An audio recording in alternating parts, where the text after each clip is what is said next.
これは去る昭和3年の冬、兄が大和村の小学校教員をしていた時の話ですが、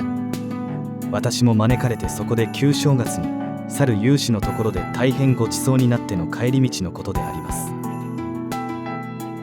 夜の10時頃、湯湾釜とつなぐとの中間の山道を2人ともいい機嫌の千鳥足で歌など歌いながら歩いていましたが、島の旧正月の頃といえば最も北風の吹きすさぶ頃で、その夜も雨風で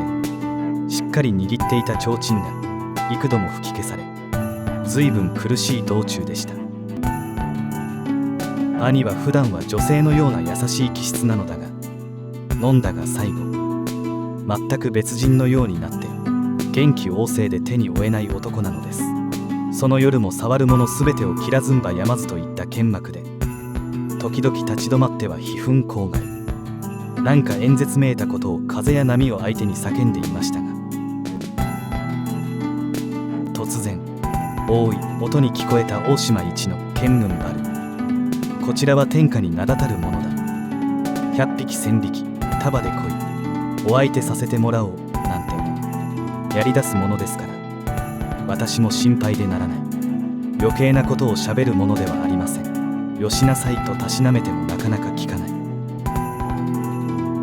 なんだと貴様、卑怯者め、見聞くらいなんだ。今夜こそ我が輩が皆退治してやるんだ。出てこい見聞と声高く叫んだかと思うと、二人今歩いてる道がいつの間にか山の中に入っている。提灯の明かりが消え、手探りで雑草やソテツの中を這うようにして歩いていると、二人ともなんだか体を宙に支えられるような感じの下までは覚えていたが、それからは何もわからなくなったのです。意識を取り戻した時には、なんと二人とも数十メートルの断崖から投げ飛ばされて、波打ち際の岩の間の白砂の上に倒れているではありませんか。幸いにというか不思議にも二人ともかすり傷一つありませんでしたが、文字通りの方法の体で手探りして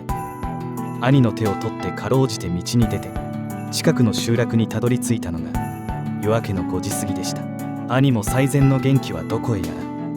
気の毒なほどしおれていました。村の入り口の知人の家によってカクカクの事情を話したら、それは大変でした。早く上がっておやすみなさい。奴らは執念深く追っかけてきて、いろいろ邪魔することもありますよと親切にかばってくださいました。集落の人々も一人聞き二人聞きして大騒動となり、夜の明けるのを待って数名で現場に行ってもらいました。すると不思議にもそこいら一帯にそびえ立つ崖の中のたった畳1枚分くらいの白砂の中にご丁寧に2人は投げられていたのです。さらに面白いことは、兄の靴を2足揃えて、その上に兄の眼鏡と帽子を乗せ、私の靴もその通り同じく帽子や手ぬぐいなど揃えてあるのです。これは実に可愛い仕打ちで、きっと私の見聞様への態度に免じて、かくは同情あり好意ある懲らしめをやったのだと思っておりますが、とにかく命拾いをして幸せでした。それ以来兄も私も大の見聞実在信者になって、決していたずらなど言わないようになりました。それにしてもあの夜の光景は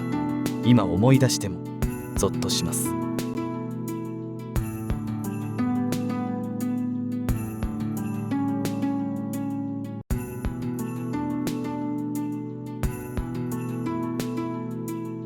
これはもうずっと前の話ですが、私の一家が腸チフスにかかって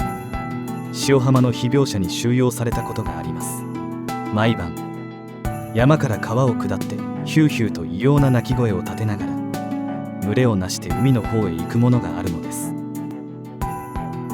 翌朝になってみると、必ず洗濯物を浸してあるたらいにいたずらして白いものを小さい足跡で泥だらけにしてあるのです。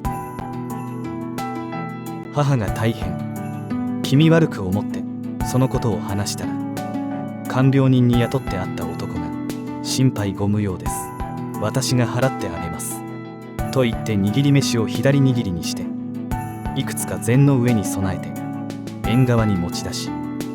なんか呪文のようなものを唱えてそのままにしておきました。翌朝、皆それを食べ尽くしてありました。そしてそれっきりヒューヒューの音も聞こえず、洗濯物のいたずらもなくなりました。面白いまじないも